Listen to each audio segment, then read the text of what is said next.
Vamos a elevar una oración al cielo antes de iniciar este sermón. Buen Dios, buen Padre, que estás en el alto cielo, te agradecemos, Señor, por las muchas bendiciones que tú derramas constantemente sobre nosotros. Gracias, Señor, por el conocimiento que nos diste de tu palabra. Y gracias, Señor, porque también nos llamaste a este ministerio. Señor, queremos colaborar en él. Queremos profundizar en el estudio de tu santa palabra y sabemos cómo tú has dado verdades y aún quedan algunas que seguramente tú ofrecerás antes de que termine el tiempo de gracia. Señor, que podamos ser receptores de esas verdades y que a la vez las compartamos para que otros muchos también puedan vivirlas, aceptarlas y también predicarlas. Te agradecemos ahora por esos momentos, tanto por la escuela sabática que hemos tenido, por ahora esos momentos de meditación. Te rogamos, Señor, que tú en primer lugar estés conmigo para que sean tus palabras las que salgan de mis labios. Y, Señor, que el tema pueda ser entendible, pueda ser claro y pueda ser de gran bendición para todo aquel que lo escuche, sea o no sea adventista. Señor, que tu Espíritu nos acompañe, que lo dirija todo y que todo sea conforme a tu voluntad. Déjanos tu paz, Señor, y perdónanos nuestros pecados y ayúdanos, Señor, a prepararnos en nuestra vida de santificación para ese encuentro cuando Cristo venga a buscarnos. En nombre de Jesús te lo pedimos. Amén.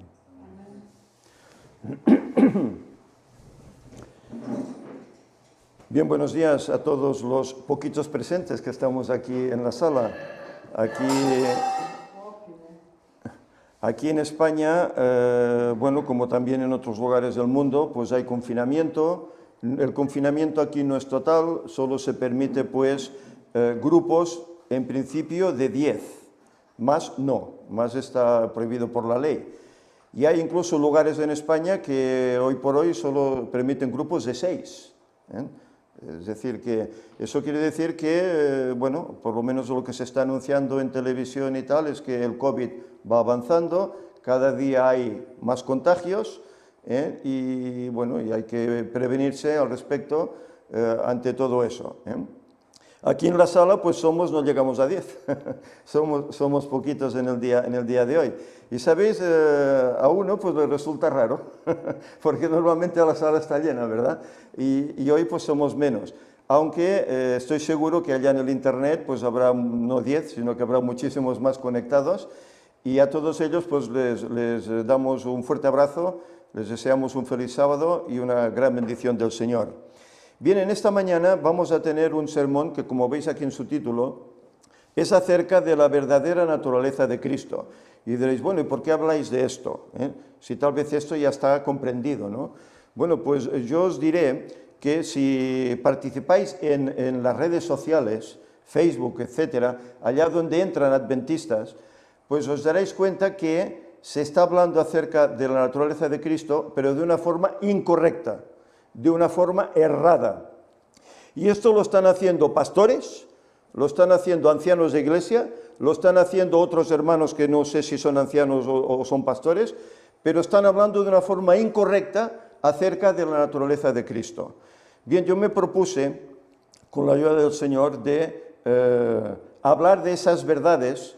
Por eso en el último sermón de hace un mes que tuve hablé sobre el Espíritu Santo, realmente lo que era el Espíritu Santo, y ya vimos que realmente era la tercera persona de la deidad, no solo un poder que para muchos es. Y hoy pues he escogido este tema porque veo que en las redes sociales pues está muy en boga este tema y está mal interpretado. Yo sé que hay hermanos a los cuales incluso agradezco porque les pedí permiso para poder utilizar ilustraciones que ellos habían colgado. Por ejemplo, el hermano Pedro Morales, él está tratando este tema en su verdadera perspectiva y él pues ha elaborado una serie de ilustraciones que yo le pedí permiso para tomarlas y me dijo, claro hermano, ¿cómo no? Ahí están, tómalas. Y también agradezco a Javi, nuestro hermano de aquí, porque él también me pasó unas citas que son importantes, que las dejaremos para el final, pero que son muy explícitas en cuanto a la forma de ver a Cristo de una manera o de otra.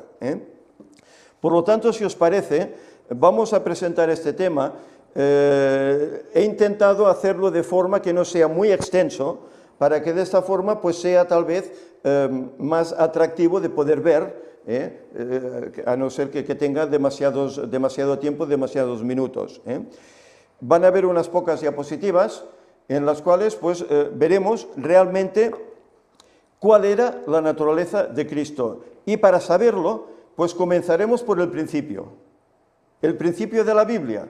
Comenzaremos por ahí. Hoy en la escuela sabática hablábamos, ¿verdad?, que Cristo está en toda la Biblia.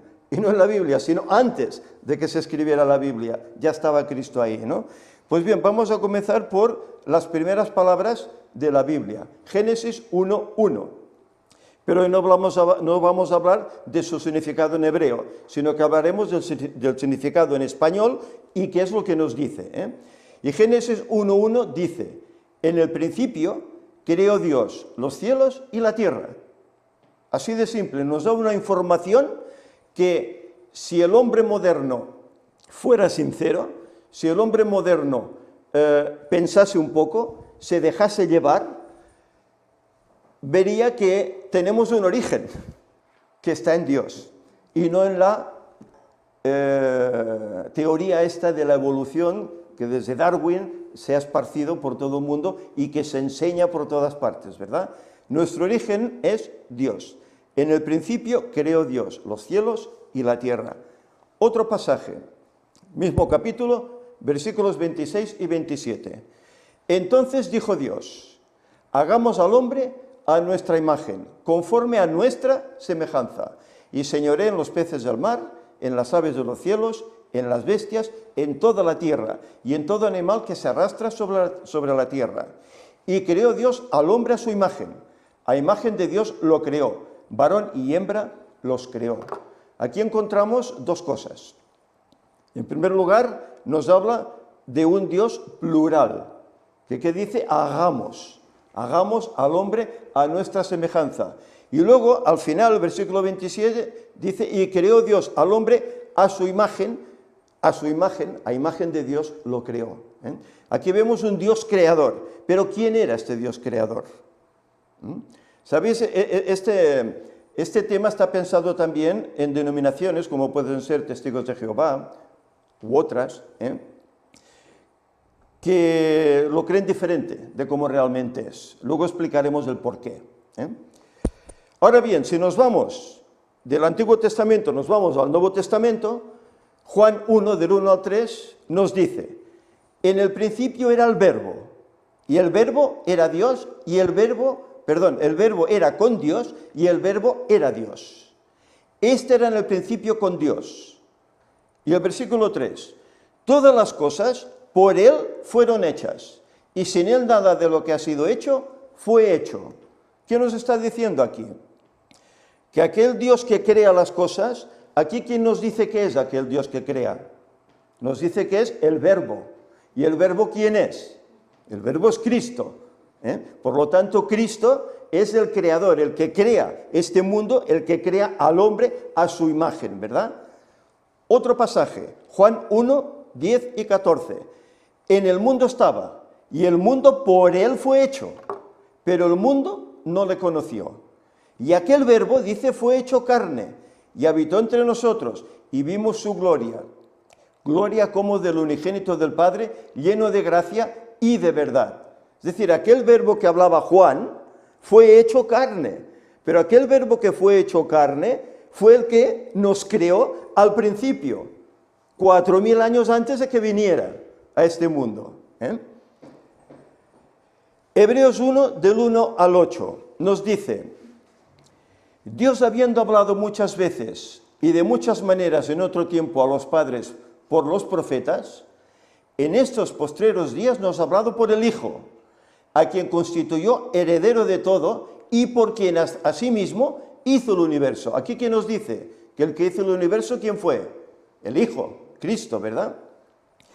El cual, siendo resplandor de su gloria y la imagen misma de su sustancia, y quien sustenta todas las cosas con la palabra de su poder, habiendo efectuado la purificación de nuestros pecados por medio de sí mismo, se sentó a la diestra de la majestad en las alturas. hecho tanto superior a los ángeles, cuando heredó más excelente nombre que ellos.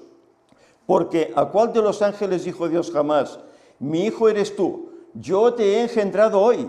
Y otra vez, yo seré el Padre y él me será a mí hijo. Y otra vez, cuando introduce al primogénito en el mundo, dice, adórenle todos los ángeles de Dios. Ciertamente de los ángeles dice, el que hace a sus ángeles espíritus y a sus espíritus llama de fuego. Mas del Hijo dice, tu trono, oh Dios, por el siglo del siglo. Cetro de equidad es el cetro de tu reino. Has amado la justicia y aborrecido la maldad, por lo cual te ungió Dios, el Dios tuyo, con óleo de alegría más que a tus compañeros. Y tú, oh Señor, en el principio fundaste la tierra, y los cielos son obra de tus manos. Ellos perecerán, mas tú permaneces, y todos ellos envejecerán como una vestidura, y como un vestido los envolverás y serán mudados. Pero tú eres el mismo, y tus años no acabarán. Pues ¿a cuál de los ángeles dijo Dios jamás? Siéntate a mi diestra hasta que ponga a tus enemigos por estrado de tus pies. Bueno, aquí tenemos unas palabras de Pablo, en ese primer capítulo del libro a los Hebreos. Y nos habla acerca de este Hijo de Dios, que aquí lo menciona como mi hijo eres tú, mi primogénito eres tú, ¿verdad? Y dice que es igual siendo el resplandor de la gloria de ¿quién? Del Padre. Es igual que el resplandor de la gloria del Padre y la misma imagen de su sustancia, y quien además sustenta todas las cosas con la palabra de su poder. Y luego repite, tú, Señor, en el principio que hiciste, fundaste ¿el qué? La tierra. Aquel verbo, nos está hablando de aquel verbo, de aquel creador, ¿verdad?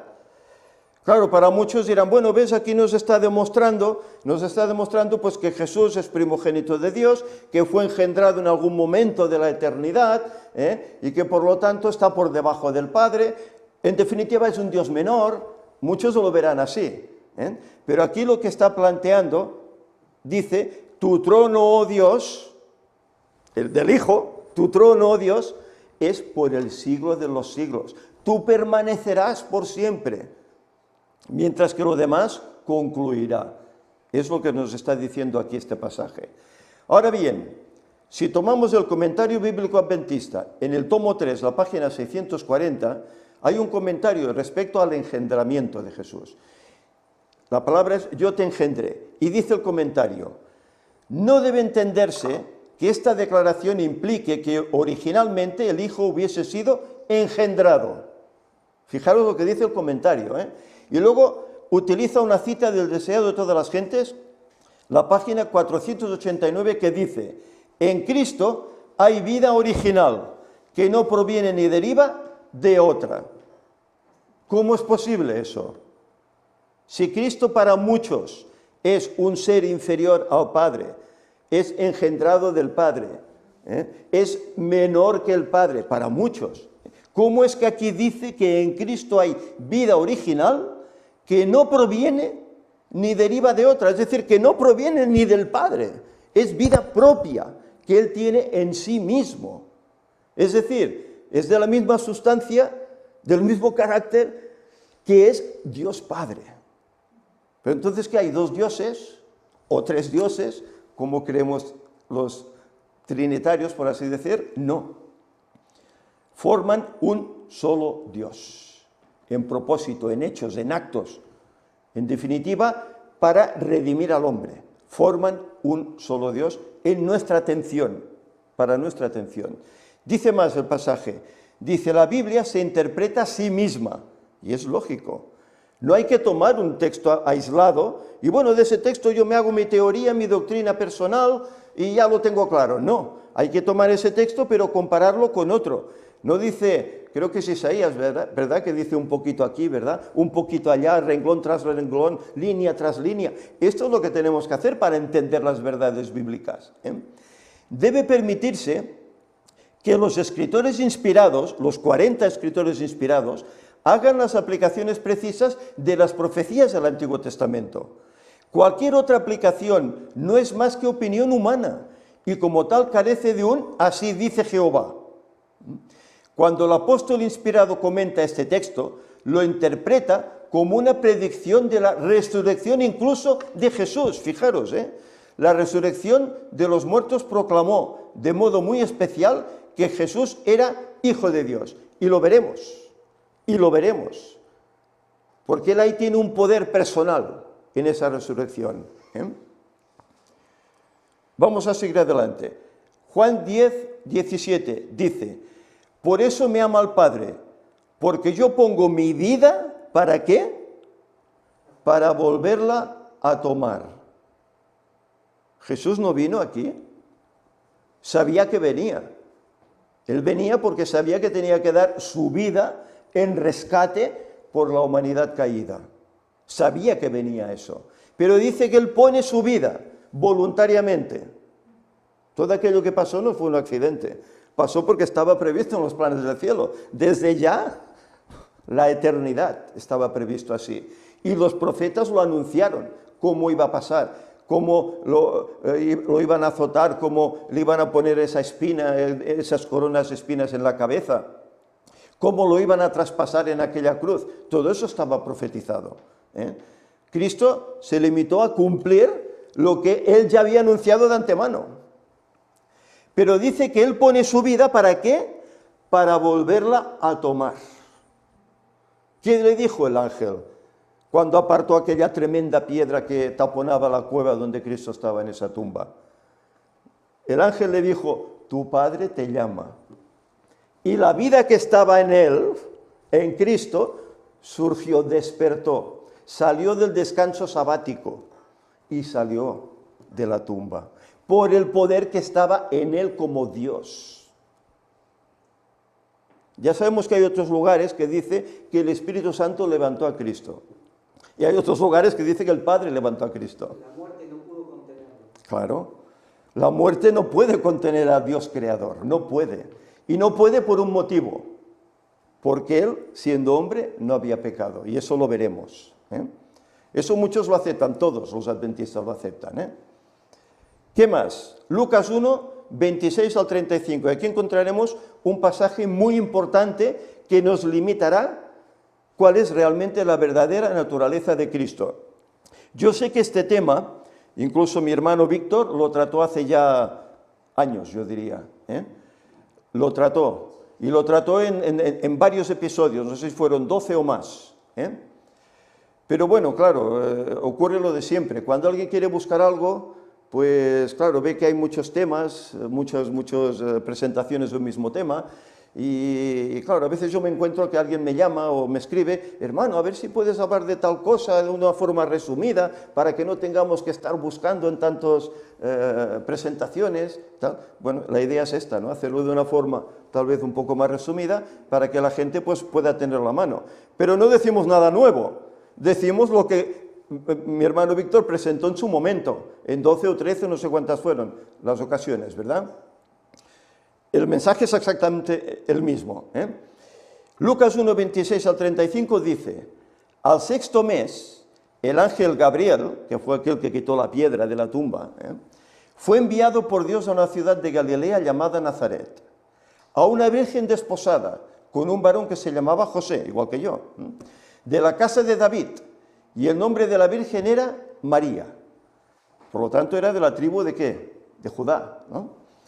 Y entrando el ángel en donde ella estaba, dijo, salve, muy favorecida, el Señor es contigo, bendita tú entre las mujeres. Mas ella, cuando le vio, se turbó por sus palabras y pensaba, ¿qué salutación sería esta? Entonces el ángel le dijo, María, no temas, porque has hallado gracia delante de Dios, y ahora concebirás en tu vientre y darás a luz un hijo, y llamarás su nombre Jesús. Este será grande y será llamado Hijo del Altísimo. Y el Señor Dios le dará el trono de David su padre, y reinará sobre la casa de Jacob para siempre, y su reino no tendrá fin.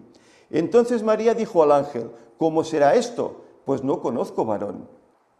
Respondiendo el ángel le dijo, el Espíritu Santo vendrá sobre ti, y el poder del Altísimo te cubrirá con su sombra, por lo cual también el santo ser que nacerá será llamado Hijo de Dios.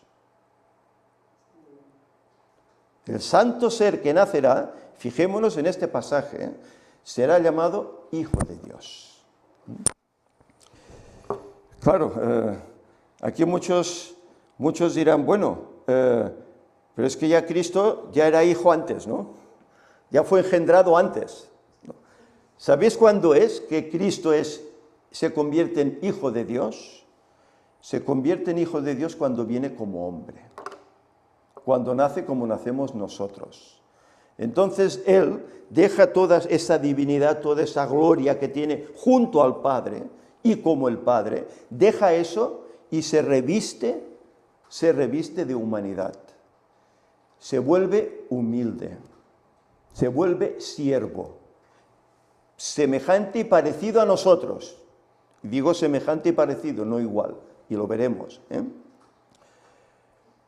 para hacerse siervo doliente, siervo sufriente. Y en esa condición Él se hace Hijo de Dios. ¿Por qué? Porque en todo su ministerio dependerá ¿de quién? Del poder del Padre y del Espíritu Santo. Por eso Él se convierte en Hijo de Dios. Y en ese momento es engendrado como hombre. En ese momento. Que para muchos es, bueno, en la eternidad. No.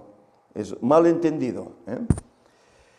Otro pasaje, Isaías 9:6.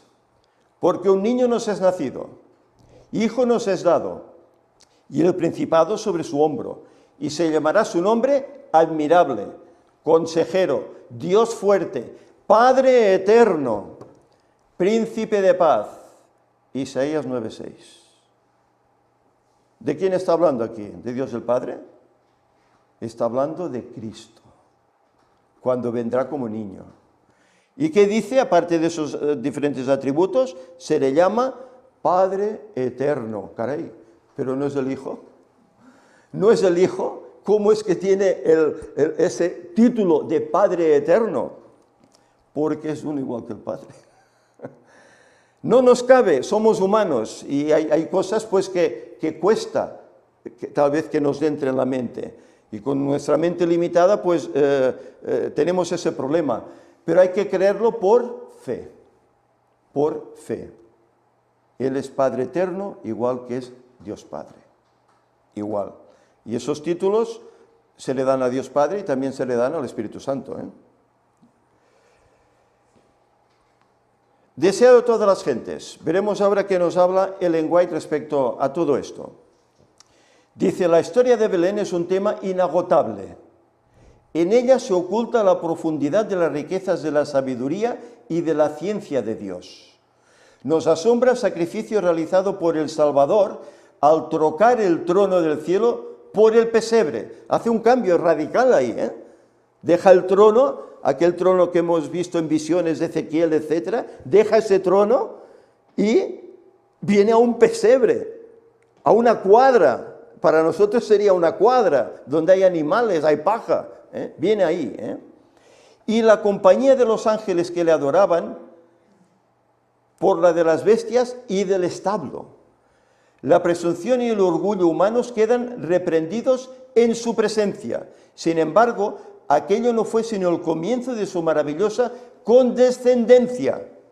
Condescendió hasta ese nivel, siendo Dios.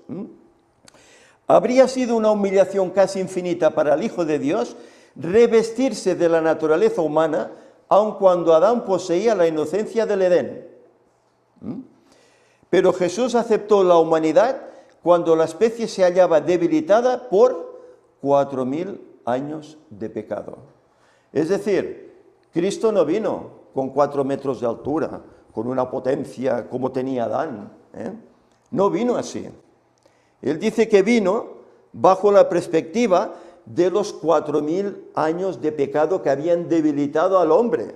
Su generación eran de 1,60 m. Eran bajitos, tal vez incluso más que ahora. Él dice que sobrepasaba un poco a los del pueblo. Era un poco más alto, pero no tenía 4 metros. Cristo no vino como aquel Adán portentoso, majestuoso.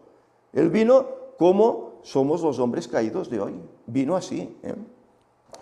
Como cualquier hijo de Adán, aceptó los efectos de la gran ley de la herencia. Y la historia de sus antepasados terrenales demuestra cuáles eran aquellos efectos. Bueno, solo hay que leer la Biblia, ¿verdad? Desde el Génesis en adelante. Mas él vino con una herencia tal para compartir nuestras penas y tentaciones y darnos el ejemplo de una vida sin pecado. Una vida sin pecado. Él no pecó, y en eso todo el pueblo adventista está de acuerdo. Él no pecó, pero no están de acuerdo en otro hecho. En que él realmente era un ser santo diferente a nosotros. Vamos a ir viendo.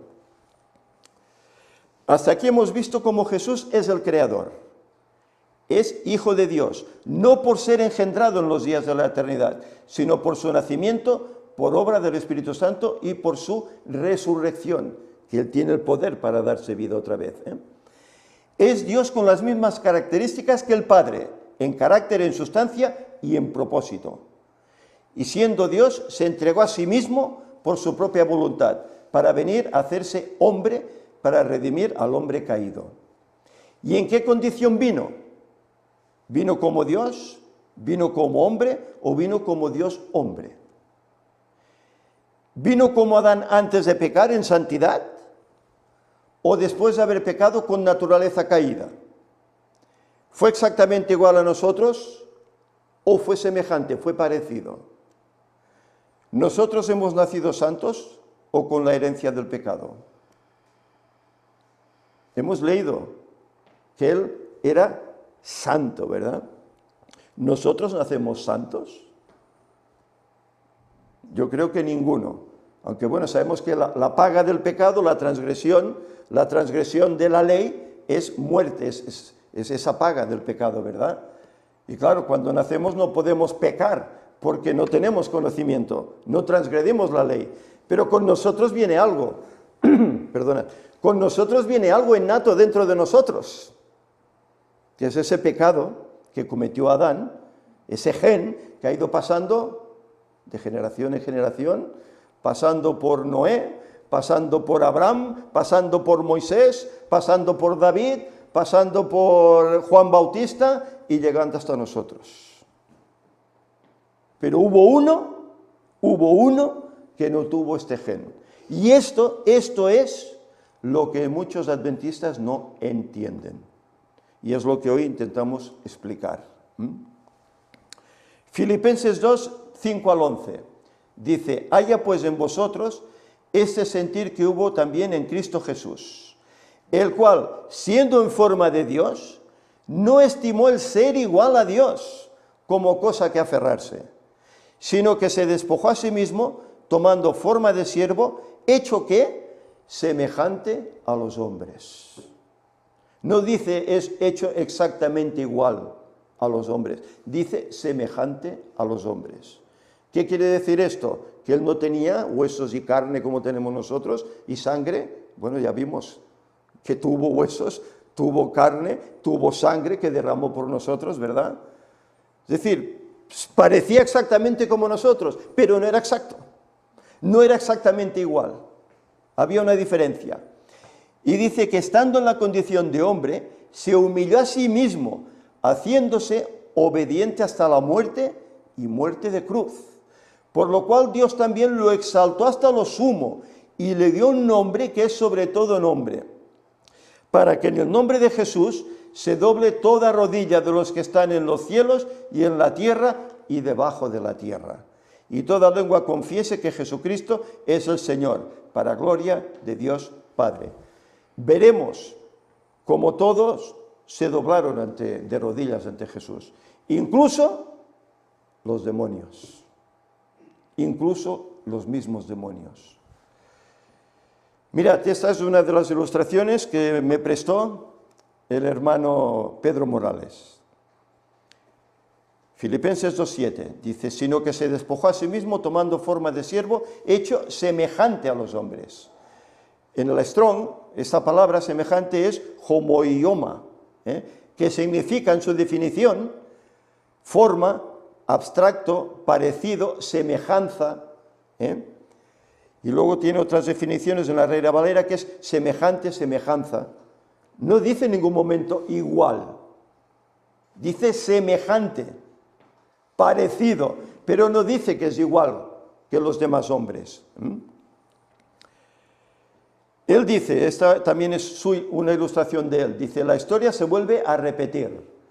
Pese a las citas inspiradas que se presentan, muchos adventistas insisten que Cristo nació en pecado y con tendencia al mal. Muchos adventistas, y son adventistas. En teoría tienen nuestra misma fe, que también somos adventistas. Pero me gustaría saber quién es más adventista. ¿Quién es el adventista auténtico? ¿Si aquellos o nosotros? Ellen White escribe en manuscritos inéditos, debe ser, porque aquí pone inéxitos, debe ser inéditos, tomo 5, página 272. Dice, cuando Cristo estuvo en esta tierra, la gente se apiñaba para escucharlo. Tan sencillas y claras eran sus palabras que aun los iletrados podían entenderlo. Y sus oyentes escuchaban embelesados, lo cual enfurecía a los escribas y a los fariseos. Se llenaron de celos a causa de que el pueblo escuchara con tanta atención las palabras de este nuevo maestro. Claro, les estaba quitando su lugar, Resolvieron quebrar su influencia sobre las multitudes. Empezaron atacando su carácter y diciendo que había nacido en pecado. ¿Y esto quién lo decían? Los escribas y los fariseos. Este ha nacido en pecado, igual que todos vosotros. ¿Y no oímos eso hoy en la iglesia? No, es que Cristo nació en pecado, igual que todos. Están hablando como hablaban los escribas y fariseos. ¿No se dan cuenta de esto? Son el pueblo de Dios y están acusando a Cristo de haber nacido en pecado, como lo acusaban los escribas y los fariseos. ¿No piensan eso? Y dice que expulsaba demonios por el príncipe de los demonios. Así cumplieron las palabras, sin causa me odian. Juan 15, 25.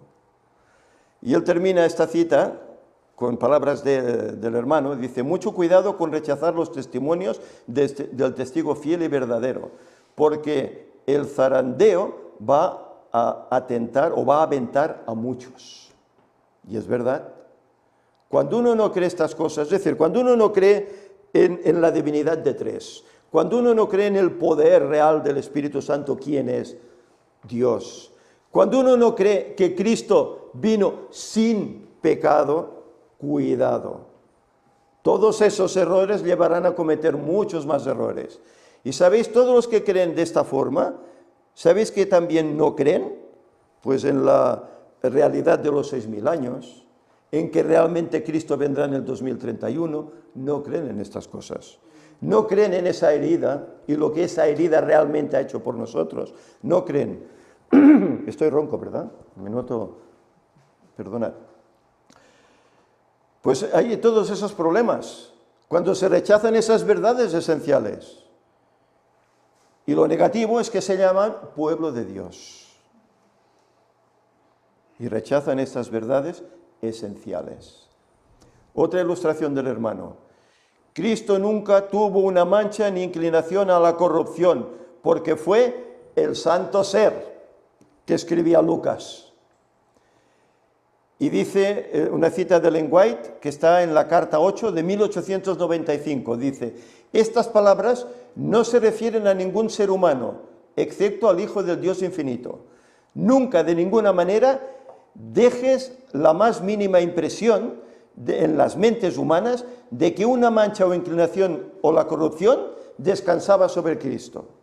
Nunca permitas que se diga, ni pienses, que una corrupción de mancha de pecado estaba en Cristo, o inclinación, o que Él de alguna manera cedió a la corrupción. Nunca. ¿No dijo Él, el diablo no tiene nada en mí? ¿Por qué dijo el diablo no tiene nada en mí? El diablo tiene contra nosotros, porque hemos pecado, pero contra Cristo tenía algo. Él mismo dijo, no tiene nada en mí. Otra cita. Carta 8, 1895. Gracias, molt amable. Fue tentado en todos los puntos como el hombre es tentado, Yo incluso diría más. Sin embargo, se le llama santo ser, según Lucas 1:35. Es un misterio que se deja sin explicar a los mortales, que Cristo podría ser tentado en todos los puntos como nosotros, y sin embargo estar sin pecado. Es un misterio, desde luego. La encarnación de Cristo siempre ha sido y seguirá siendo un misterio, desde luego. Y por eso el hombre común, que no lo acepta, ¿qué hace? Se mofa. Oh, la Virgen María fue engendrada del Espíritu Santo. Oh, eso, vamos, si no hay ahí relación hombre-mujer, imposible que se pueda concebir, ¿no? Eso, el hombre se mofa, ¿verdad? Lo que es revelado es para nosotros y para nuestros hijos, pero hay cosas como esa encarnación, como esa no existencia de ese gen en él, que no se nos ha revelado plenamente, que no conocemos plenamente, conoceremos en la eternidad, si Dios quiere. Dice, pero que todo ser humano sea advertido desde el principio de hacer a Cristo completamente humano, aunque su apariencia fuese humana. Uno como nosotros, porque no puede ser. Y esto lo dice el Espíritu de profecía, lo dice la mensajera del Señor. Que no podemos hacer a Cristo completamente humano, uno como nosotros, porque no puede ser. El momento exacto en que la humanidad se mezcló con la divinidad no es necesario que lo sepamos. Debemos mantener nuestros pies sobre la roca, Cristo Jesús, como Dios se le reveló a la humanidad. No podemos plenamente comprender cómo pudo ser hecho esto. Cómo Él, siendo Dios, nace aquí como una molécula, ¿verdad?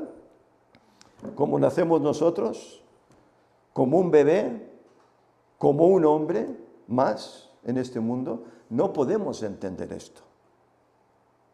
Aunque queramos explicarlo, no podemos entenderlo, pero tenemos que aceptarlo. ¿Por qué? Por fe. No nos queda otra. Cristo nació en santidad y sin tendencia a pecar, pero con naturaleza física caída y debilitada de Adán y de Eva. ¿Por qué? Pues porque Él nació en un momento en que la raza ya había estado andando por este mundo. ¿Cuánto tiempo? Antes lo hemos leído, 4000 años. Y el pecado estaba dominando al ser humano, a tal punto que ya vemos, hasta los dirigentes del pueblo estaban en pecado. Su orgullo, su vanagloria, ¿verdad? No quisieron aceptar a aquel que era distinto, aquel que venía a redimirles, y le quitan la vida. Y vivían en pecado. Se habían degenerado con esos 4000 años, ¿verdad? Respondiendo el ángel le dijo, el Espíritu Santo vendrá sobre ti, y el poder del Altísimo te cubrirá con su sombra, por lo cual también el santo ser que nacerá será llamado Hijo de Dios. Lucas 1:35, redundamos en ese pasaje porque es importante. Y en los textos originales hay estas palabras, ayop, que significa santo, ¿verdad? Y la definición es sagrado, físicamente puro, moralmente sin culpa, religioso, ceremonia consagrado. Otra definición de Reina Valera, santísimo, santo. Esta es la definición que se da sobre Cristo. Y el Espíritu, exacto. Esa es la definición que se da. Nosotros no se nos da esta definición, porque no somos santos. No somos sin pecado. Solo hubo uno que lo fue. Otro aspecto. Jesús en su naturaleza humana mortal permitió adoración, porque era santo como Adán antes de su caída. Y aquí tenemos diferentes aspectos. Claro, muchos dicen, bueno, es que a Cristo tampoco se le puede adorar, porque es un Dios menor, ¿no? Y no se le puede adorar como a Dios Padre. Los reyes del Oriente, ¿qué hicieron los reyes del Oriente cuando llegaron allá al pesebre? Dice, al entrar en la casa vieron al niño con su madre María, y postrándose, ¿qué hicieron? Lo adoraron, y abriendo sus tesoros le ofrecieron presentes, oro, incienso y mirra. ¿Eran hebreos esta gente? ¿Eran del pueblo de Dios? No. Venían de Oriente. No sé si serían chinos o no sé. Venían de Oriente. Y ellos habían visto en las estrellas esa estrella de Jacob que iba a salir, profetizada por Balaam, ¿verdad? Y la siguen y llegan al pesebre. Y cuando ven al niño, dice que postrándose, le adoraron. Sabían quién era ese niño. No era un niño cualquiera. Era un niño especial. Un niño santo. Por eso le adoraron, porque sabían que ese niño era Dios hecho hombre. Jesús calmó la tempestad en aquella tormenta, ¿verdad?, en el lago. Dice, entonces los que estaban en la barca vinieron y le adoraron, diciendo, verdaderamente eres hijo de Dios. Le adoraron, no se cortaron. Estos sí que eran hebreos, y estos sabían que solo se puede adorar ¿a quién? A Dios. Y van y adoran a Cristo. ¿Por qué? Porque entienden que es Dios. El ciego Bartimeo, aquel ciego que él sanó, que fue interrogado tantas veces, oyó Jesús que le habían expulsado y hallándole le dijo, ¿crees tú en el Hijo de Dios? Y él dijo, creo, Señor. Y lo adoró. Y lo adoró, porque entendió que aquel milagro lo había hecho ¿quién? Dios en persona. Jairo, otro, que viene a pedirle que tiene un hijo enfermo, ¿verdad? Que se está muriendo, ¿verdad? Entonces vino un varón llamado Jairo, que era principal de la sinagoga, y postrándose a los pies de Jesús, en adoración, le rogaba que entrase en su casa, postrándose en los pies. Él sabía quién era Jesús, y no pertenecía a todos esos fariseos y escribas, ¿verdad? Jesús era Dios, y fijémonos en esta. Hasta los demonios reconocieron la santidad de Jesús cuando aún estaba revestido de nuestra humanidad. Y le dicen los demonios, déjanos, ¿qué tienes con nosotros, Jesús Nazareno? ¿Has venido a destruirnos? Yo conozco quién eres, el Santo de Dios. Los mismos demonios identifican a Dios mismo en la persona de Cristo. Eres el Santo de Dios. Y estamos en lo mismo. Significa sagrado, físicamente puro, moralmente sin culpa, santísimo, santo. Es lo que significa esa palabra. Y ahora vamos a utilizar aquí unas páginas breves, son 4 o 5 diapositivas, sobre un tomo del comentario adventista. Pero son palabras de Ellen White sobre Juan 1:1. Concernientes a la naturaleza de Cristo. Y ella nos dice lo siguiente, esto está en el tomo 5, las páginas 1102 y 1103, lo podéis comprobar, si tenéis el comentario bíblico adventista. Dice ella, y utiliza, fijaros, Lucas 1, 31 al 35, 1 Corintios 15, 22, 45, Hebreos 4, 15, etc. Y el mismo capítulo de Juan 14, 30. Dice, sed cuidadosos, sumamente cuidadosos, en la forma en que os ocupáis de la naturaleza de Cristo. No lo presentéis ante la gente como un hombre con tendencia al pecado. Él es el segundo Adán, fijaros, no lo presentéis ante la gente como un hombre con tendencias al pecado. Y lo escribe Ellen White a su pueblo adventista. Y muchos adventistas dicen, no, es que él tenía tendencia. ¿No lees Ellen White? Bueno, él es el segundo Adán. El primer Adán fue creado como un ser puro y sin pecado, sin una mancha de pecado sobre él. Era la imagen de Dios. Podía caer y cayó por la transgresión. Por causa del pecado, su posteridad nació con tendencias inherentes a la desobediencia. Todos hemos nacido así. Antes en la escuela sabática hablábamos, ¿verdad? Hay gente que ha conocido al Señor y tenían una vida correcta, ¿no? Pero en ellos que había pecado. Había ese gen del pecado. Otros eran muy depravados y conociendo a Cristo han cambiado su vida, ¿verdad? Pero seas de una forma o de otra, todos nacemos ¿en qué? En pecado. Nacemos aquí en este mundo, nacemos en un mundo pecaminoso, nacemos con el pecado, del cual transgredieron Adán y Eva. Pero Jesucristo, dice, era el unigénito Hijo de Dios. Tomó sobre sí la naturaleza humana y fue tentado en todo sentido como es tentada la naturaleza humana. Podría haber pecado, podría haber caído, pero en ningún momento hubo en él tendencia alguna al mal. Otra vez se está repitiendo lo mismo.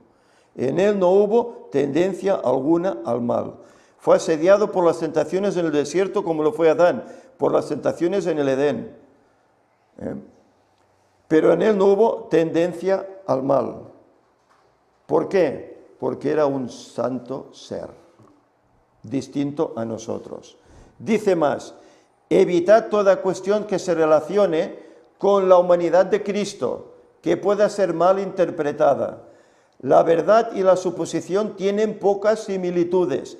Al tratar de la humanidad de Cristo necesitáis ser sumamente cuidadosos en cada afirmación, para que vuestras palabras no sean interpretadas, haciéndoles decir más de lo que dicen, y así perdáis u oscurezcáis la clara percepción de la humanidad de Cristo combinada con su divinidad.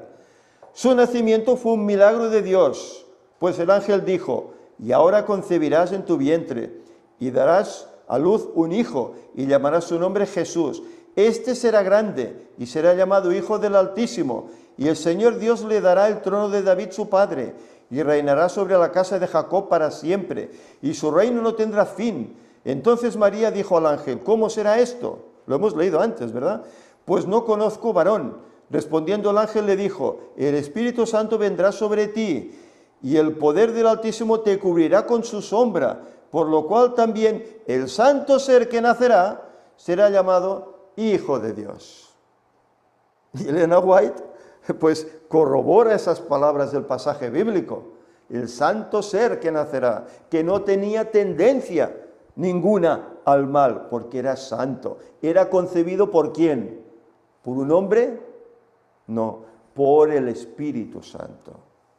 Y veremos que dice, incluso un libro que está editado en la iglesia, del cual no he puesto aquí diapositivas porque, bueno, leí el principio y ponía que tenía copyright, digo, para no evitar problemas, que luego no nos quiten el sermón de YouTube, pero sí que tengo unas notas, que por cierto los he dejado ahí en el móvil, que luego leeremos. Es un libro editado en la iglesia y aceptado por la Conferencia General, y habla sobre la verdadera naturaleza de Cristo, y dice unas cosas tremendas.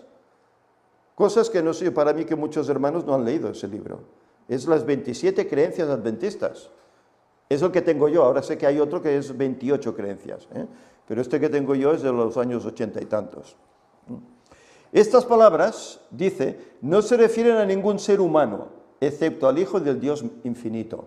Nunca dejéis en forma alguna la más leve impresión en las mentes humanas de que una mancha de corrupción o inclinación hacia ella descansó sobre Cristo.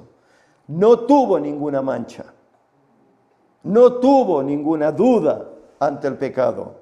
Sabía lo que era pecado y lo afrontó y lo venció. O que en alguna manera se rindió a la corrupción, no se rindió nunca a esa corrupción. Fue tentado en todo como el hombre es tentado y sin embargo es llamado el santo ser. Que Cristo pudiera ser tentado en todo como lo somos nosotros y sin embargo fuera sin pecado, es un misterio que no ha sido explicado a los mortales. La encarnación de Cristo siempre ha sido un misterio y siempre seguirá siéndolo.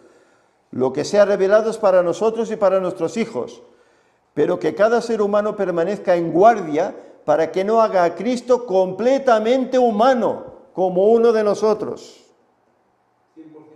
100%, como muchos. No, es que Cristo es 100%, y si dices lo contrario, eres un hereje. El hereje es el que dice que Cristo es un 100% humano, porque dice, no lo hagáis completamente humano como nosotros. Es que dicen 100% humano, 100% divino, y es lo que corre por todo. Claro, y esto es un error. Bueno, es que, a ver, el error está, uno, en no leer bien los pasajes bíblicos, y segundo, en no leer el espíritu de profecía. Y hoy en día, como en la iglesia el espíritu de profecía se tiene un poco al margen, Ya en los púlpitos, en los estrados, no se puede leer el espíritu de profecía. Está vetado. No se puede leer.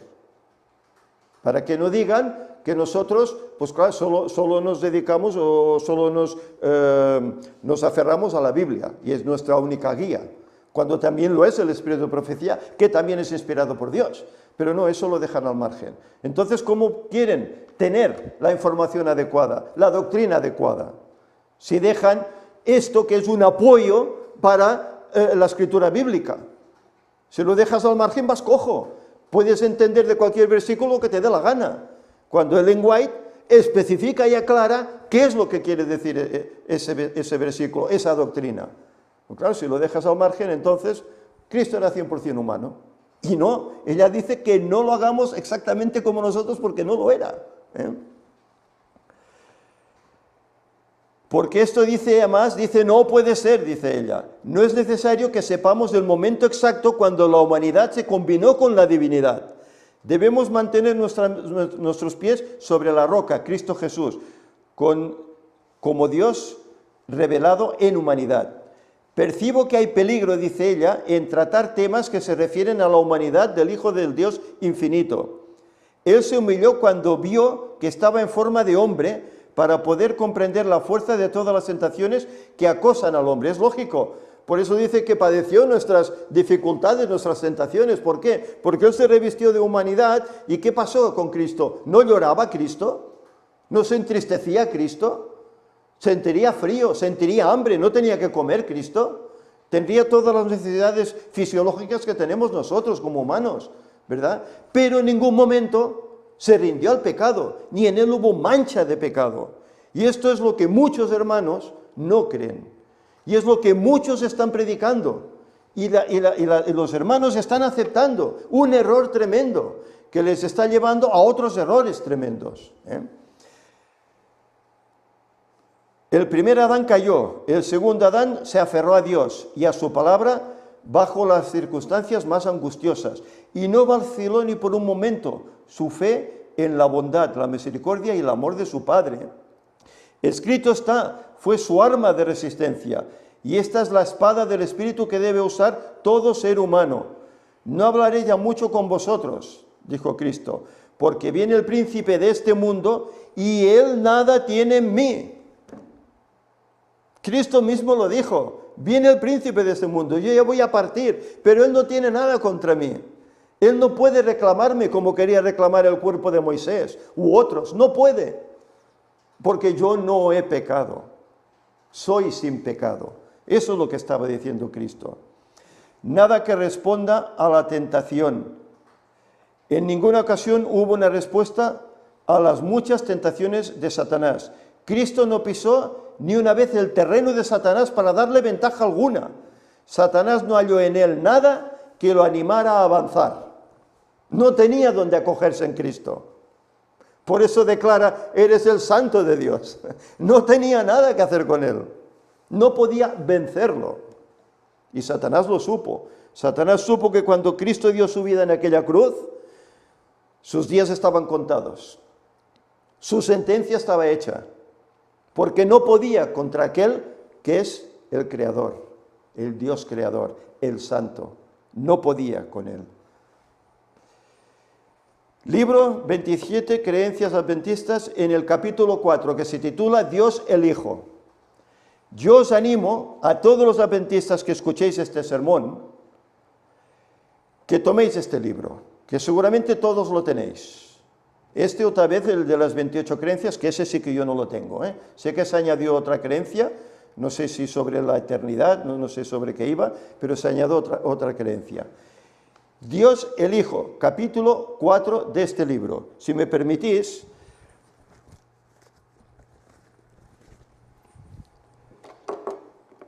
yo no lo he puesto aquí por el tema este del copyright, que dice, pero sí que he tomado unos escritos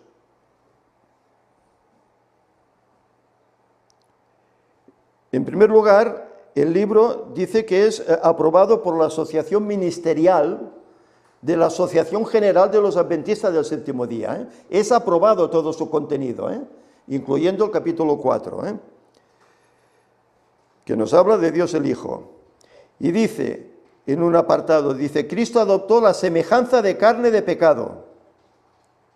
En semejanza de carne de pecado de naturaleza humana pecaminosa. Esto de ninguna manera indica que Jesucristo fuese pecador o hubiese participado en actos o pensamientos pecaminosos. Si bien fue hecho en forma o semejanza de carne de pecado, el Salvador jamás pecó y su pureza perfecta está más allá de toda duda. Esto lo dice el libro de las 27 creencias. Ya digo, yo el que tengo es de los años 80, de tiempos pasados cuando tal vez todo funcionaba mejor. Otro. ¿Cómo sufrió Cristo bajo la tentación? A pesar de tener la semejanza de carne de pecado, sus facultades espirituales estaban libres de cualquier efecto o consecuencia del pecado. Por lo tanto, su naturaleza santa era extremadamente sensible. Cualquier contacto con el mal le causaba dolor. Así pues, y debido a que el Salvador sufrió en proporción a la perfección de su santidad, las tentaciones le producían mayores sufrimientos que a cualquier otro ser humano. ¿Os habéis fijado lo que he leído ahora?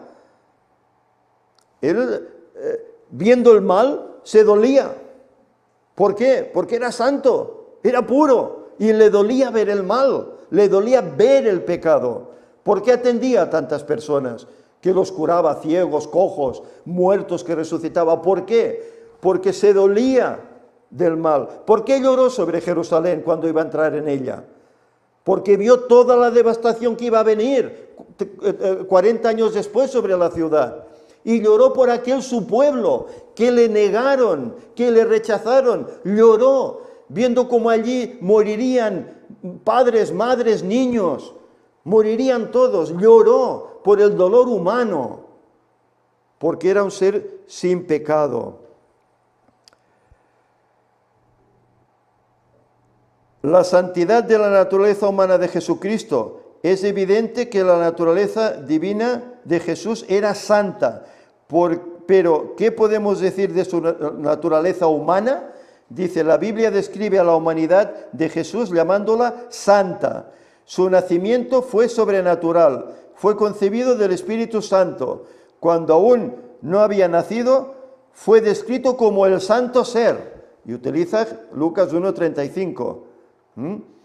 Tomó la naturaleza del hombre en su estado caído, llevando las consecuencias del pecado, no su pecaminosidad.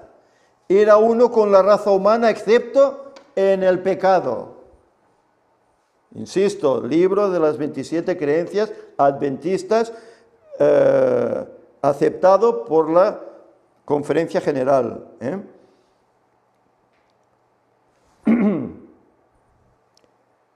Aquí hay unas palabras que me han quedado un poco borrosas. Dice, Jesucristo tomó sobre sí mismo nuestra naturaleza, con todas sus debilidades, pero se mantuvo libre de la corrupción hereditaria y de la depravación y la práctica del pecado. Se mantuvo libre, y veremos el por qué se mantuvo libre, porque aquí también lo dice, lo veremos. Ante sus oponentes proclamó, ¿quién de vosotros me redarguye de pecado? Juan 8:46, y cuando se acercaba a su mayor prueba declaró, viene el príncipe de este mundo y él nada tiene en mí. Juan 14:30. Jesús no poseía propensiones ni inclinaciones al mal. ¿Escucháis bien? Jesús no poseía propensiones ni inclinaciones al mal, ni siquiera pasiones pecaminosas. Ninguna de las tentaciones que lo asaltaban como una luz pudo quebrantar su inamovible lealtad a Dios. Jesús nunca hizo confesión de pecado ni ofreció sacrificio. No oró, Padre, perdóname, sino que oró, Padre, perdónalos. Él no oró, Padre, perdóname, es verdad. Dice, Padre, perdónalos. Incluso a los que lo crucificaban, perdónalos que no saben lo que hacen. Pero no oró pidiendo perdón por él porque no había pecado ante Dios el Padre, ¿verdad? procurando siempre, dice, cumplir la voluntad de su Padre y no la suya propia. Jesús mantuvo constantemente su dependencia del Padre, según Juan 5:30. A diferencia de la humanidad caída, la naturaleza espiritual de Jesús es pura y santa, libre de toda contaminación del pecado. Sería un error pensar que Cristo es absolutamente humano como nosotros. Y lo sigue diciendo el libro de las 27 creencias. Es el segundo Adán, el único Hijo de Dios. Tampoco debiéramos considerarlo como un hombre en la propensión a pecar o con la propensión a pecar. Si bien su naturaleza humana fue tentada en todo lo que la naturaleza humana puede ser tentada, nunca cayó, jamás pecó, nunca se halló en él ninguna inclinación al mal. De hecho, Jesús es el mayor y más santo ejemplo de la humanidad. Es santo y todo lo que hizo demostró perfección. En verdad constituye el ejemplo perfecto de la humanidad sin pecado. Y hay aquí una cinta para terminar muy interesante. El por qué no tuvo propensión al mal cuando nació. Y dicen, pero si bien tomó la humanidad con sus debilidades inocentes, no la tomó con las propensiones pecaminosas. Aquí se interpuso la deidad.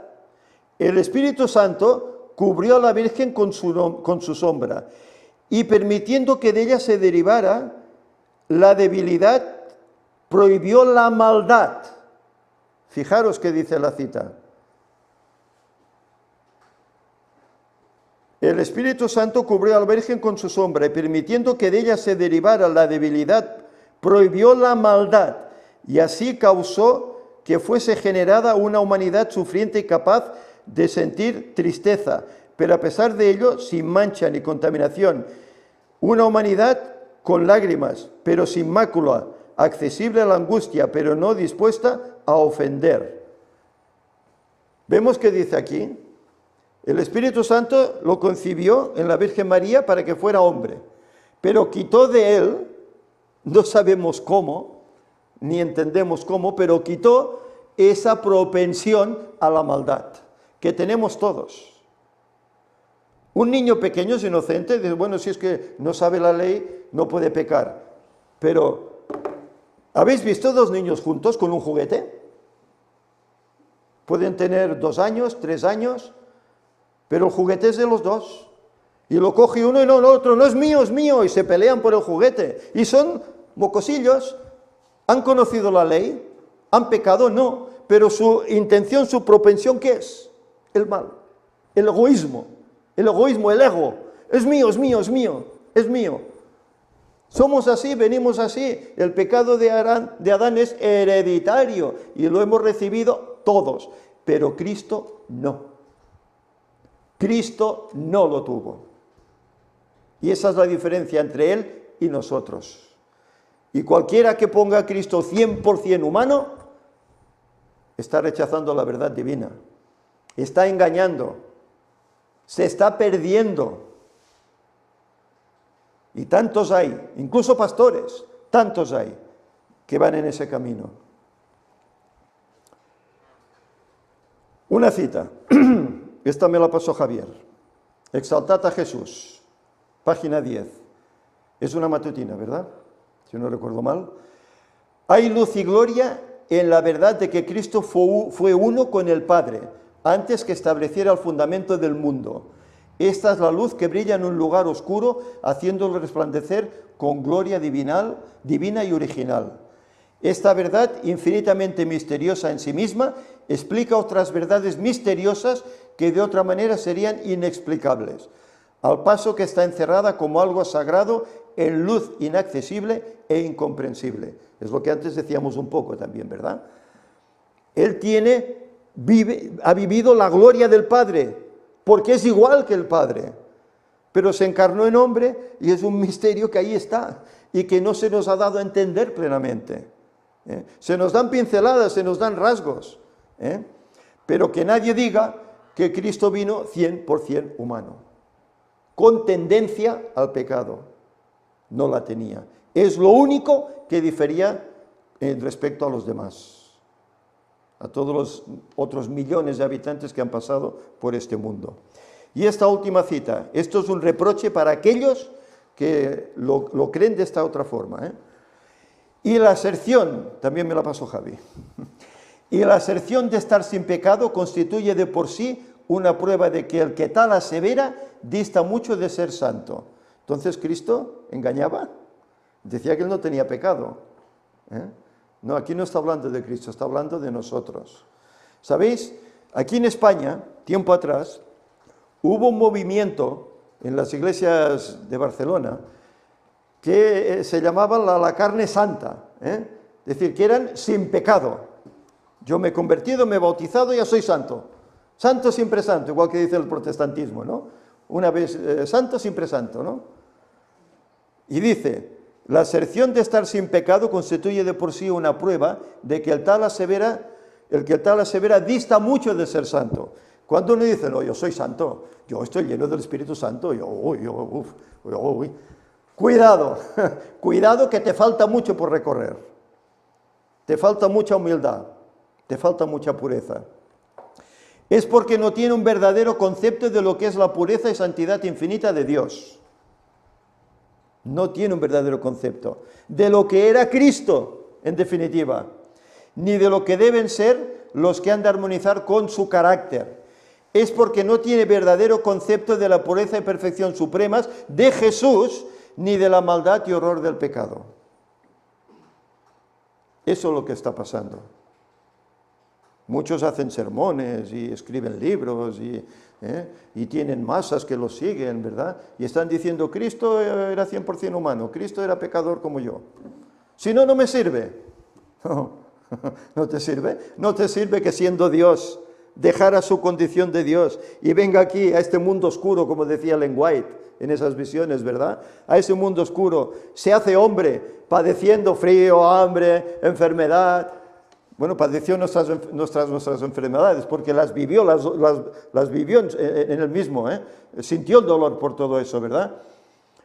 E incluso padecer insultos, martirio, cruz, y hace todo esto por mí. ¿No es suficiente? ¿No es suficiente para que yo lo acepte como Salvador? No, es que tiene que ser pecador como yo, si no, no me sirve. Pero ¿dónde entra esto? ¿Dónde entra esto? ¿No es suficiente que se rebaje de ser Dios a ser un siervo sufriente y morir por mí? ¿No es suficiente que Dios se rebaje a eso cuando podía haber hecho así, ¡puf!, y destruirnos a todos y no dejar aquí a nadie? Y bueno, crearé otro mundo perfecto, que no pequen. Podía haber hecho eso, pero en cambio, ¿qué hace? Viene a buscarnos. Viene a rebajarse, a humillarse. ¿No es suficiente? Ah, no, tiene que ser pecador como yo. ¿En qué cabeza cabe esto? Que de verdad que a veces tenemos cerebro y no sé para qué. Yo soy poco inteligente, de verdad, pero estas cosas las entiendo. Estas cosas las entiendo. Dice, por lo que el hombre puede creerse santo, es porque no tiene verdadero concepto de la pureza y perfección supremas de Jesús, ni de la maldad y horror del pecado, por lo que el hombre puede creerse santo. Cuanto más lejos esté de Cristo y más yerre acerca del carácter y los pedidos de Dios, más justo se cree. Es verdad, y tantos hay. Ah, vosotros creéis en la Trinidad, uy, estáis perdidos, estáis perdidos. O vosotros creéis que Cristo no tenía tendencia al... Uy, estáis perdidos. ¿Cuántas cosas no hay así, verdad? Y ellos son los mejores, los más bonitos, los santos, los salvos. Nosotros estamos irremisiblemente perdidos. ¡Cuánta confusión! ¡Cuánta confusión! Por eso hay que orar por esos hermanos. Hay que orar y hay que presentarles estas verdades para que cambien, se den cuenta que a pesar de que, bueno, yo no soy ni teólogo, ni pastor, ni nada de eso, pero he conocido estas verdades con todo el tiempo que llevo en la iglesia, porque antes se enseñaba así, hermanos, antes se enseñaba así. Es ahora que se han cambiado las doctrinas, pero antes, en la iglesia, yo estoy en ella desde el año 72, se enseñaba así, por lo menos en nuestra iglesita de Gerona, que éramos 6 o 7, éramos poquitos, pero teníamos una familia que ya venían de Barcelona, venían de la Reforma, estaban fuertes en la fe y nos enseñaron estas cosas. Veníamos así, cosa que en otras iglesias de España ya practicaban lo que ahora se cree, lo veían distinto. Y aquí nosotros nos llamaban los fanáticos, los estrictos, porque estás ahí en el rincón y no habéis conocido el país ni la iglesia de España, ¿eh? Pero nosotros creíamos así. Y ahora, a nivel popular, en todas las iglesias se cree diferente. Salvo alguno tal vez, pero la mayoría cree diferente. Por eso, ¿no nos dice el Señor que somos reparadores de portillos? ¿De verdades? Pues ahí están. Ahí están. Y quiera el Señor que esto pueda ser de gran bendición para aquel que lo vea. Que por lo menos tenga la dignidad de verlo, de cotejarlo, de ver si realmente es así, ¿eh? Y que lo pongan en oración, como tantas otras cosas que enseñamos y que decimos aquí. Ponerlo en oración y el Señor lo mostrará. Y el Señor, sin duda, lo mostrará.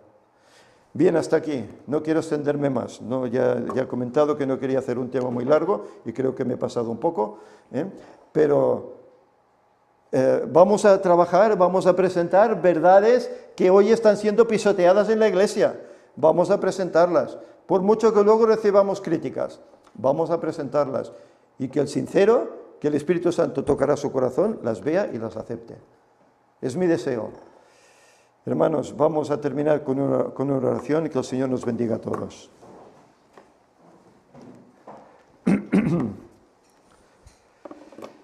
Señor y Padre, te agradecemos porque sin duda alguna tú has dejado las cosas muy claras en tu palabra y también en el espíritu de profecía.